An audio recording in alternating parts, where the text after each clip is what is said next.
娶咗我太太，因為我係唔好識儲錢。你而家幾多歲左右？我而家64， 70，正式退咗休噶啦，你會點樣形容你嘅退休生活？好悠閒噶咋。嗱，我退休可以當樹多，因為我屋企喺度啊嘛，咁咪喺度過日神咯，係咁簡單噶咋。有嘅我咪使多啲咯，冇嘅咪使少啲咯。香港啲人越嚟越老啊，即係早前疫情嗰陣時見到我90歲、100歲，咁跟住我睇下銀行戶口捱唔捱到咁耐。咁有冇話後生嘅時候做過啲咩好正確嘅決定，即係令你而家可以即係好無憂無慮咁樣？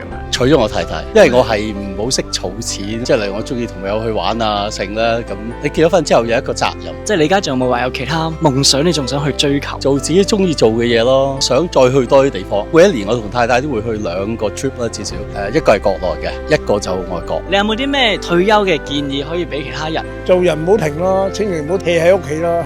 我諗好彩就係我哋即係有積蓄啊，各方面咁，所以唔係咁需要擔心啦。同埋我最緊要就係健康，即係我唔想人照顧我。身體好，你就可以周圍去旅行噶。你嘅人生意義係咩？人生意義永不言敗咯，係咁簡單嘅咋。Thank you，Thank you，Thank you。